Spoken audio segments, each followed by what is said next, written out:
Salut tout le monde, c'est Michel, j'espère que le monde va bien.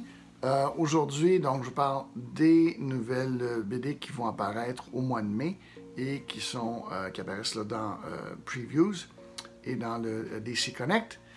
Comme d'habitude, on va commencer avec les indépendants. On commence avec Image Comics.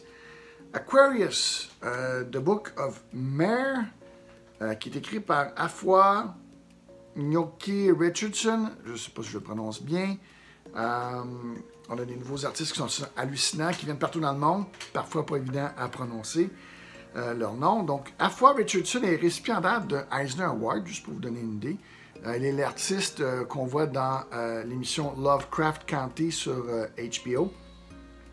Il nous offre ici une version moderne des contes et légendes de sirènes qu'on a à travers le monde. Donc, c'est pas juste dans certains endroits, il y a vraiment des légendes qui viennent d'un peu partout.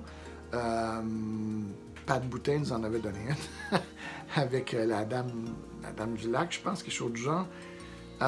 J'ai oublié le titre, désolé Pat. En 83, donc, ça se passe à Harlem. Quelque chose remonte justement à la surface du lac hanté qui est dans les rêves d'Astara, notre personnage principal. Elle ne peut se défaire des visions de ses ancêtres, des monstres et des sirènes qu'elle a. C'est une BD trimestrielle, donc ça ne sera pas tous les mois. Elle est accompagnée de musique pour une expérience nouvelle et peut-être plus immersive. Mention superbe cover B de David Mack. Aussi, de Image Comics, on a Spawn numéro 318. Qu'est-ce qu'il y a de spécial? C'est le début d'une histoire qui continuera dans Spawn's Universe One Shot, qui je pense va sortir au mois de juin, et dans d'autres titres de Spawn qui vont sortir de ce One Shot-là. Donc, c'est le début, si on veut, du Spawnverse ou Spawn Universe, qui continuera à se développer durant l'année 2021. Je pense qu'il va même avoir un titre qui va être carrément focusé sur le Gunslinger Spawn, qui est de plus en plus populaire. Donc vraiment, un numéro un peu manqué pour ceux qui sont des fans de Spawn et ceux qui vont vouloir avoir toute l'histoire et avoir les débuts là, du Spawnverse. De IDW, Star Wars Adventures, Weapon of a Jedi, le numéro 1. C'est écrit par Jason Fry et Alex Worley et c'est illustré par Ruairi Coleman. Ouais, il me donne de la job aujourd'hui. C'est une adaptation du très populaire roman de Jason Fry qui est justement Weapon of a Jedi. Luke a détruit l'étoile de la mort, donc le Death Star, et fait maintenant partie du Red Squadron. Mais la force se fait sentir de plus en plus en lui et Luke, justement, commence à croire que sa destinée est ailleurs qu'avec strictement le Red Squadron et le Rebel Alliance. Très intéressant parce que Disney, à l'acquisition de Lucasfilm et tout ce qui vient avec, avait peut-être un peu trop rapidement, peut-être un peu trop rapide sur la gâchette pour dire que plus rien ne fait partie de la continuité autre que les films et les nouvelles BD qui étaient imprimées par Marvel suite à l'acquisition. Ça nous enlevait beaucoup de personnages, ça nous enlevait tout l'univers de Dark Horse. Je pense qu'ils regrettent un peu leur décision. Ils commencent de plus en plus à justement aller piger dans tout ce grand univers-là qui avait été écrit. Certains, il y a plusieurs choses qui vont probablement laisser tomber, c'est évident. Mais une des choses qui avait laissé tomber à l'origine, qui était la trilogie de Tron,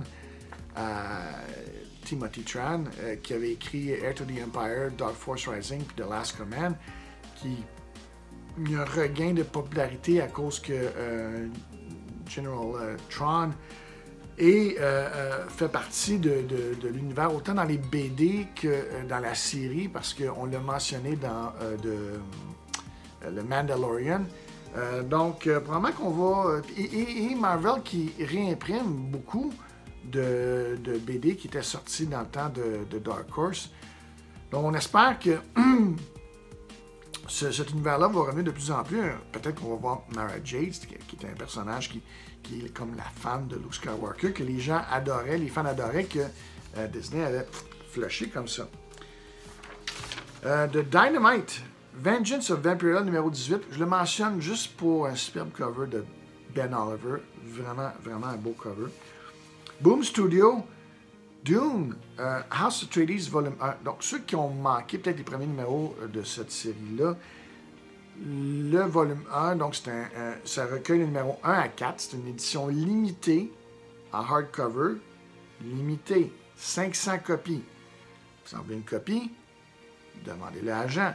Sauf que il n'y a pas de garantie que vous allez absolument l'avoir. Donc, juste comprendre ça. Mais si vous ne le demandez pas, vous ne l'aurez carrément pas. Puis dans le marché secondaire, ça va sûrement être hors de prix. Something is Killing the Children, le numéro 16. Donc, c'est la populaire série de James Tynion IV qui devait à l'origine se terminer au numéro 5. Il devait avoir seulement 5 numéros. Après ça, il devait en avoir seulement que 15. Maintenant, au numéro 16, ça se poursuit, mais là, on développe le personnage principal, Erika Slaughter. Donc, on va aller plus dans son origine. Donc, ce sera bientôt une nouvelle série sur Netflix. Donc, justement, de connaître l'origine du personnage, c'est vraiment important. Donc, je vous le recommande. Je mentionnais que, justement, il y avait la série là, de hardcover House of Atreides, c'était très limité. C'est de plus en plus populaire, ça, limité. Les omnibus, vous savez, ces grosses affaires-là, super épais, là, surtout de Marvel, parce que Marvel appartient à Disney, donc ils font un peu comme le Disney Vault, si vous ne savez pas.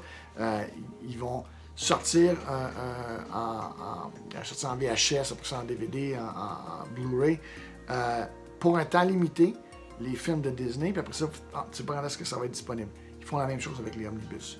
Et des fois, tu vas avoir des reprints des omnibus, mais tu ne sais jamais quand est-ce que ça va sortir.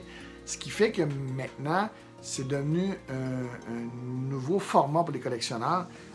Avec ça, il y a aussi Epic Collection. Je vous en parlerai un petit peu plus tard dans ma chronique. Aftershock Silver City numéro 1. Donc, bienvenue à Silver City.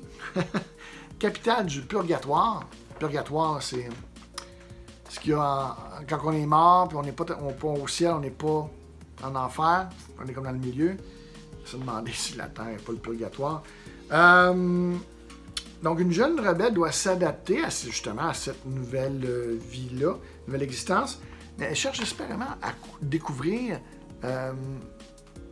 comment elle est morte. Parce que je veux dire, elle se réveille dans le purgatoire, puis elle n'a aucune idée comment elle s'est retrouvée là, comment elle est décédée. Toutefois, ses plans déraillent lorsqu'elle se porte à la défense d'une nouvelle arrivée qui est en train de se faire kidnapper, puis elle découvre qu'elle a des pouvoirs. J'aime beaucoup ça. Silver City, c'est un endroit où le soleil ne se lève jamais, rien ne change, sauf que là, ça commence à changer. Et ça me fait penser à un film Dark City, justement, où les gens, ils avaient été kidnappés par des extraterrestres. Oh, spoiler. Puis ils se font endormir, ils se font changer de personnalité. C'était vraiment cool comme film. Ça me fait penser un petit peu à ça. Donc, j'ai bien hâte de lire ça. The Devil's Due Publishing, Mercy Spark Omnibus Volume 1 en hardcover. Pourquoi j'en parle? Ben, c'est la première fois que Mercy Sparks est en hardcover. L'histoire un peu, c'est que le paradis a un problème. Les anges commencent à quitter le paradis, à faire la défection, si on veut. Ils mettent en danger donc l'équilibre entre le bien et le mal. Et ils se cachent parmi la population sur la Terre. Pour régler ce problème-là, ben, on envoie Mercy Sparks, qui est un démon du monde perdu de Sheol et qui est la parfaite chasseur de primes. C'est venu sur la scène un peu parce que MGM a acheté les droits de Mercy Sparks en 2020. Scout, j'aurais dit Comics. Cherry Blackbird, la sous-édition, sous-catégorie qui s'appelle Black Caravan Imprint.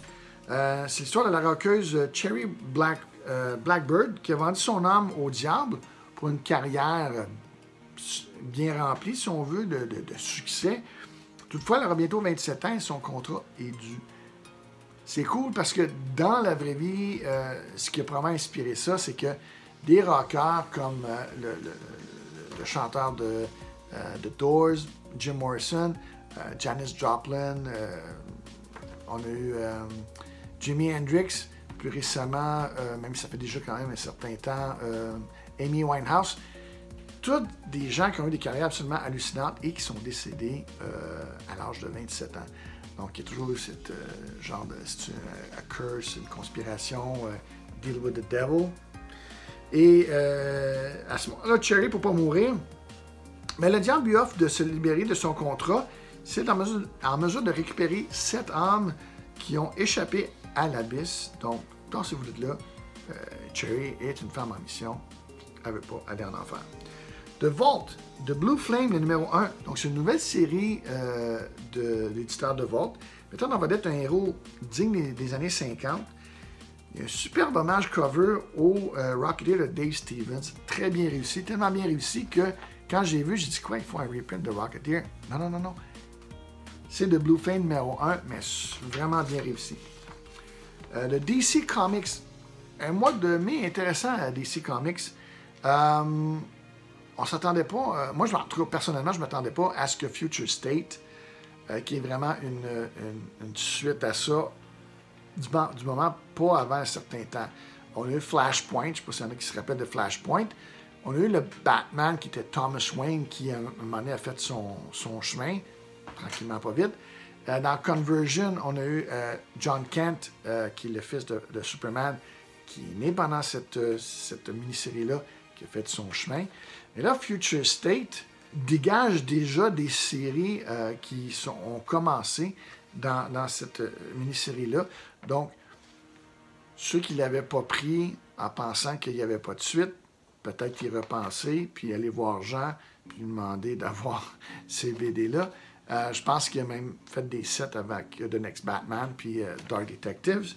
Donc, on a Mr. Miracle, The Source of Freedom, le numéro 1, une série de 6. Donc, ça vient directement des pages de DC Future State. Cette série raconte comment Shiloh Norman est devenu le nouveau Mr. Miracle. Avant, c'était Scott Free, qui avait été élevé par Darkseid, mais qui était une bonne personne. Wonder Girl, le numéro 1, écrit et illustré par Joel Jones. Donc, Yara Flor, qui était la future Wonder Woman dans Future State, a sa propre série, mais elle est Wonder Girl. Donc, on a vraiment l'impression que les gens ont aimé ça, on va faire une série tout de suite avec ça. Future State Gotham, le numéro 1. On avait toujours encore là, dans les titres, je pense que c'était Dark Detective, on avait comme d'autres histoires en background. Ici, donc, c'est la chasse au Next Batman. Red Hood doit décider où est sa loyauté. Le Magistrate, lui, continue ce qu'il a débuté dans Future State. C'est une série en noir et blanc, donc intéressant, avec 2 vraiment superbes covers pour le numéro 1. Milestones Returns, Infinite Edition numéro 0. Enfin, le retour de Milestone. Milestone Comics, c'était un univers en lui-même créé dans les années 90 où ça se passait à Dakota City et tous les super-héros, tous les protagonistes étaient noirs.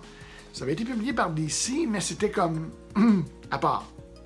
Ils ont même fait un Worlds Collide, parce qu'il y avait le monde de DC puis de Milestone qui se joignait, si on veut, pour une mini-série. Et là, on fait un reboot de cet univers-là. Donc, si vous voulez voir c'était quoi les originaux, ben, vous allez peut-être trouver ça dans les Dollar Bin. Peut-être que ça va changer. Là, justement, on revient, comme je dis, c'est un reboot.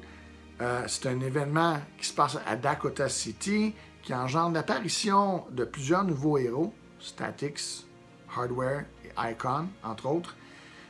Ce one-shot nous offre donc une histoire de 24 pages, qui est un peu la genèse de ce nouvel univers, et il inclut aussi 17 pages qui avaient été auparavant juste disponibles en ligne. Donc, vous allez pouvoir l'avoir en papier.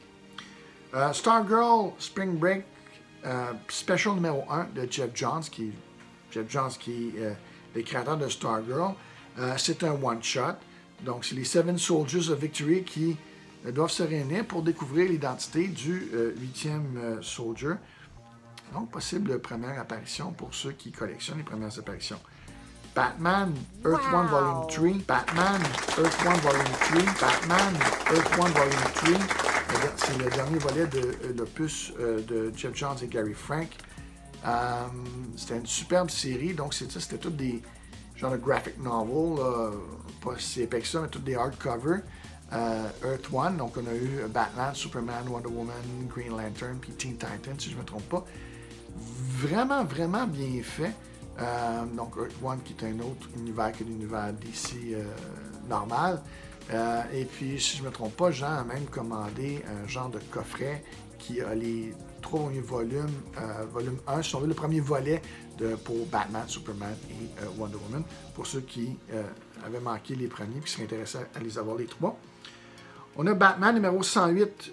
Donc, voici Miracle Molly, un nouveau personnage.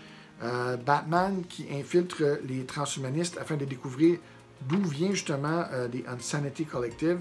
Il y a un superbe cover de Art Germ, un peu comme il a fait avec Punchline.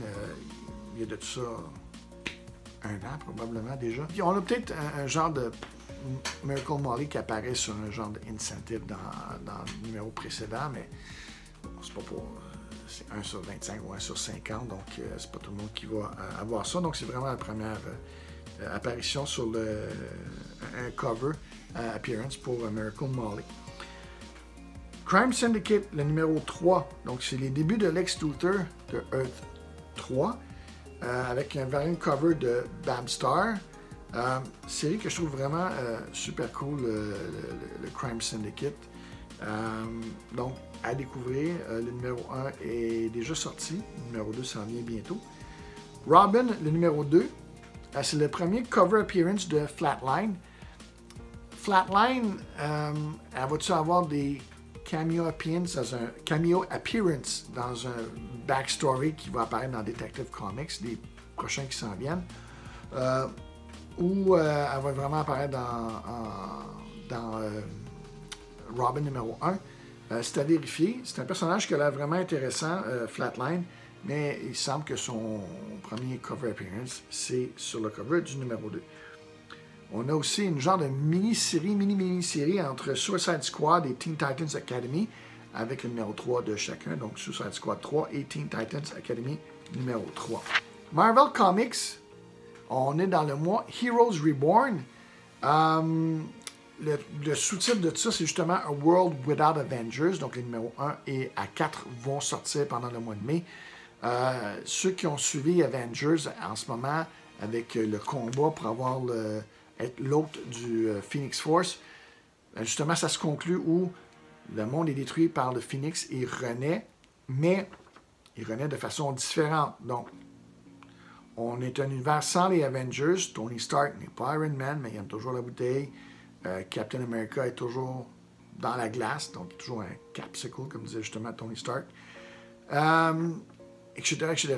Comme Thor qui n'aime pas les marteaux. C'est des choses qui sont un peu farfelues. Ce qui remplace les Avengers, c'est le Squadron Supreme of America qui ont pris leur place. Personne ne se souvient des Avengers du monde précédent, de l'univers précédent, sauf Blade Daywalker. Pourquoi lui? On va découvrir dans la série. Fait à noter, on a vraiment des covers qui sont intéressants. Il y en a qui ne sont peut-être pas au courant, mais il y a un regain d'intérêt pour les cartes de collection Marvel, comme Marvel Universe. Surtout la première série, il y en avait beaucoup, mais il n'était pas bien coupé, il n'était pas bien centré. Et là, les gens payent cher pour avoir des cartes qui sont gradées, si on veut. Gem, c'est des 10 sur 10. Même les boîtes se vendent à 5 000 $.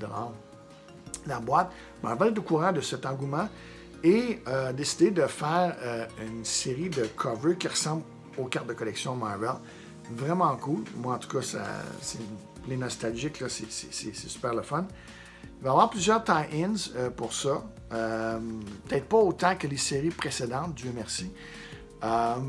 Mais on va peut-être montrer un petit peu plus là, ce qui est arrivé aux autres personnages dans cet univers-là. Donc, les X-Men, les mutants, l'ont vraiment pas facile. Si je ne me trompe pas, il n'y a pas de Spider-Man, il y a juste Peter Parker qui prend des photos pour le Daily Bugle. On a Miles Morales qui est plus un jeune de Falcon Jr., si on veut. Ms. Marvel a émulé une autre personne parce que Ms. Marvel n'existe pas là-dedans, Captain Marvel n'existe pas. Et le jeune Nova devient un jeune Dr. Spectrum. Donc vraiment un univers très différent. On a aussi Shang-Chi versus the Marvel Universe numéro 1. Donc Shang-Chi a pris le contrôle de la Five Weapon Society. Et les autres héros se demandent, est-il un vilain? Est-ce qu'il est un héros? On a un doute maintenant sur son allégeance, si on veut.